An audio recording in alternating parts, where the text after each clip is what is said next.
Ese wari uzi ko filime ya mbere yafatiwe amashusho mu Rwanda itari filime nyarwanda? Ese ninde watangije ibyo twita Hollywood? Uyu munsi reka nkwereke amateka ya sinema nyarwanda abantu benshi batazi. Iyo tuvuga sinema nyarwanda, abantu benshi batekereza ko yatangiye nyuma ya Jenoside yakorewe Abatutsi mu 1994, ariko ibyo si byo rwose. Mbere ya Jenoside hari filime mpuzamahanga zari zarafatiwe amashusho mu Rwanda. Muri izo harimo King Solomon's Mines na Gorillas in the Mist yafashwe amashusho mu 1987 iyobowe n'umuyobozi w'umwongereza witwa Mike Apted. Iyi filime yavugaga ku buzima bwa Diane Fossey wakoraga ubushakashatsi ku ngagi zo mu Rwanda. Nubwo amashusho yayo yafatiwe mu Rwanda, ntabwo yari filime nyarwanda, yakozwe n'amasosiyete akomeye yo muri Amerika, kandi abanyarwanda ntibari bafite uruhare rukomeye mu kuyikora cyangwa kuyivuga cyangwa kuvuga amateka yabo ubwabo. Nyuma ya Jenoside yakorewe Abatutsi mu 1994, igihugu cyari gifite inkuru nyinshi zigomba kuvugwa n'abanyarwanda ubwabo. Mu mwaka wa 2001 hasohotse filime yitwa 100 Days cyangwa iminsi ijana, abandi bajya bavuga ngo ni iminsi ijana ya Kigali. Iyi niyo ifatwa nka filime ya mbere nyarwanda ndende, feature film ivuga kuri Jenoside.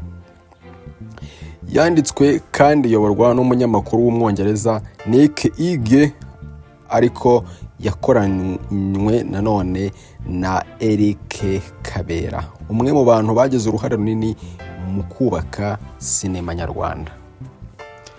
Hashize imyaka 10 Jenoside ibaye, muri 2004 Eric Kabera yakoze indi filime yitwa Gardien de la Mémoire.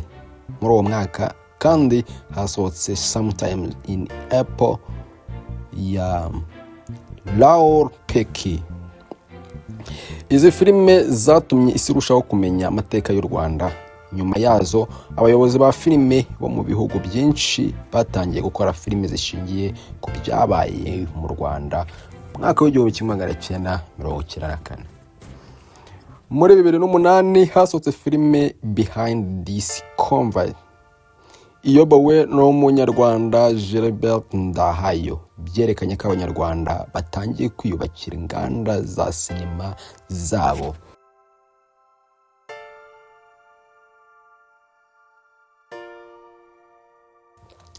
Ariko hari ikintu cyahinduye amateka ya sinema nyarwanda kurusha ibindi byose. Muri 2003 Eric Kabera yashinze Rwanda Cinema Center. Intego yayo yari ugutoza urubyiruko rw'abanyarwanda gukora filime. Mbere y'icyo gihe inkuru nyinshi zavugwaga ku Rwanda zakorwaga n'abanyamahanga, Ababiligi, Abafaransa, Abanyakanada n'Abanyamerika. Nibo bakundaga kuvuga amateka y'u Rwanda, kugeza igihe Eric Kabera yavuze ati igihe cyari kigeze ngo abanyarwanda batangire kuvuga amateka yabo ubwabo. Niyo mpamvu Rwanda Cinema Center yatangiye gutanga amahugurwa akomeye ku rubyiruko rwifuzaga kwiga kwandika inkuru, kuyobora filime, gufata amashusho no kuyatunganya. Muri 2005 havutse iserukiramuco rya filime ryitwa Rwanda Film Festival, rizwi cyane ku izina rya Hollywood. Izina Hollywood ryakomotse ku kuba u Rwanda ruzwi nk'igihugu cy'imisozi igihumbi, nk'uko Nigeria ifite Nollywood. U Rwanda narwo rwatangiye kwitwa Hollywood. Iki gikorwa kimara iminsi 7. Muri icyo gihe herekanywe filime ziturutse mu Rwanda no mu bindi bihugu. Ikintu cyihariye kuri iri serukiramuco ryabaye ryageze ku baturage bo mu cyaro, kuko bakoze screening kuri screening, ndetse abaturage babasha kureba filime ku buntu. iri serukiramuco ryafashije abanyarwanda gukunda sinema, rinabaha amahirwe abakora filime bo mu Rwanda guhura n'abahanga bo hirya no hino ku isi.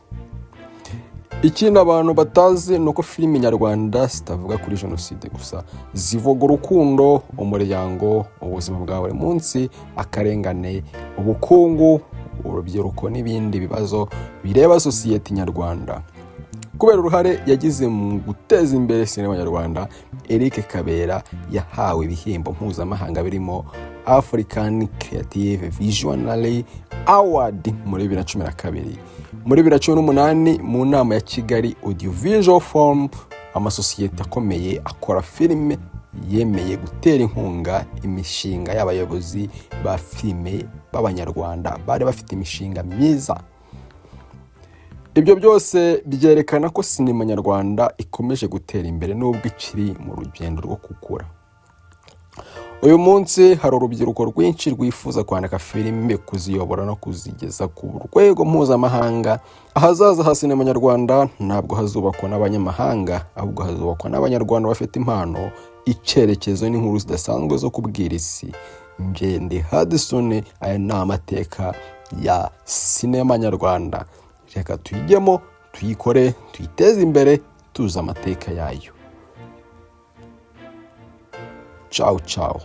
Nizere ko wamaze gukora subscribe.